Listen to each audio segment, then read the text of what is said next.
menyikapi keluarga kita yang tidak lagi mau untuk menjalankan ajaran leluhur. Ya, biasanya ini tentu berhubungan dengan misalnya sembahyang dan tradisi-tradisi lainnya, menyuguhkan makanan kepada almarhum yang telah meninggal. Ya, seperti itu. Ya, ini kerap kali terjadi di kehidupan kita. Ya, kalau kita di dalam agama Buddha, di dalam Sigala Lowada Sutta, khususnya mengenai kewajiban seorang anak kepada orang tua, ya, di situ jelas dikatakan bahwa seorang anak harus menjaga tradisi daripada keluarga tersebut. Artinya apa? Artinya di sana Buddha berusaha untuk agar kita sebagai pengikutnya tidak melupakan ajaran-ajaran leluhur kita. Kadang-kadang kita terlalu gampang.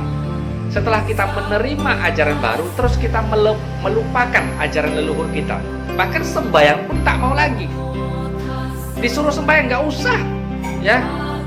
Apa yang kita sembayangi itu? Ya udah hantu, setan yang kita sembayangi itu. Ya, pikiran-pikiran seperti ini perlu dikoreksi kembali. Ya, apalagi kita sebagai seorang umat Buddha.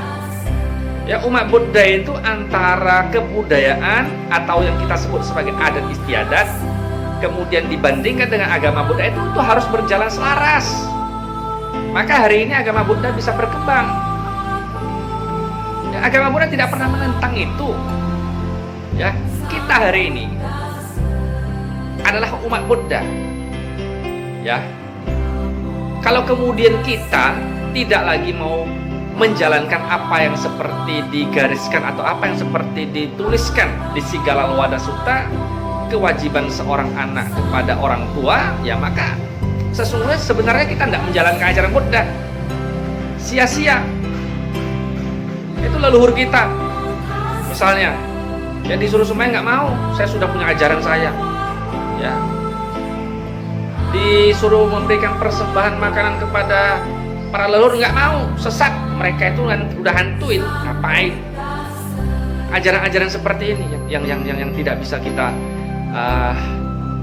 benarkan, ya. Ajaran-ajaran seperti ini tidak benarkan. Ya, karena kita udah tahu bahwa di masa-masa lampau, kenapa Buddha bisa memperkenalkan hal seperti ini di Sigala Lowada Sutta? Buddha sudah memikirkan jauh sekali bahwa akan ada manusia-manusia tertentu ya kelak akan melupakan ajaran leluhurnya. Maka Buddha buat itu sebagai kewajiban seorang anak kepada orang tua. Ya, ya kita nggak pernah tahu ya apakah leluhur kita itu sudah lahir jadi dewa. Ya, kalau mereka sudah lahir sebagai dewa, kita nggak usah sembayangi, ya nggak masalah. Tapi masalahnya kita nggak pernah tahu mereka terlahir di mana. Ya, ini kan hanya sekedar penghormatan. Ya, Anda sembayangi misalnya ajaran-ajaran leluhur, ya tentunya kalau ajaran-ajaran leluhur yang tidak sesuai dengan ajaran Buddha, ya itu tentu kita tinggalkan. Atau katakanlah ajaran Buddha yang melanggar, ada yang kita sebut sebagai melanggar aturan, melanggar 5 aturan moralitas, itu kita hindari. Seperti di masa Buddha, ya banyak sekali pengorbanan terhadap hewan. Itu ajaran leluhur, benar, itu ajaran leluhur. Tapi Buddha katakan itu harus ditinggalkan. Ya karena itu ada pembunuhan di dalamnya, ada pelanggaran sila. Terus hari ini kita menyembayangi sanak famili kita yang sudah meninggal. Tradisi-tradisi mereka turun-temurun kita ikuti, yang tidak menyalahi sila. Kenapa enggak? Kita harus lakukan itu supaya kebudayaan kita itu berkembang.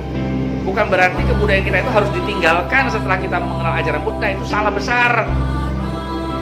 Ya, jadi kepada orang-orang yang setelah mengenal suatu ajaran, ya bagi kita ini tentu yang sudah mengenal ajaran Buddha, ya saya minta, ya kita menjadi seorang umat Buddha, ya kita tidak boleh fanatik.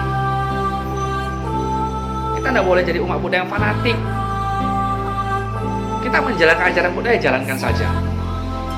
tradisi kita juga kita jalankan. Ya, nah itu jadi agama Buddha dan tradisi itu bisa berjalan selaras.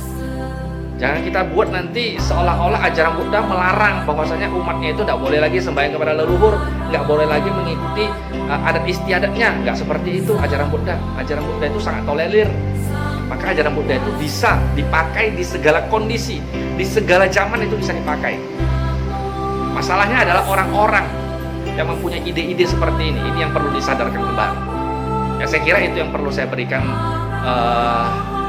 pengetahuan kepada kita semua. Semoga apa yang saya sampaikan kali ini bisa bermanfaat bagi kita semua. Terima kasih.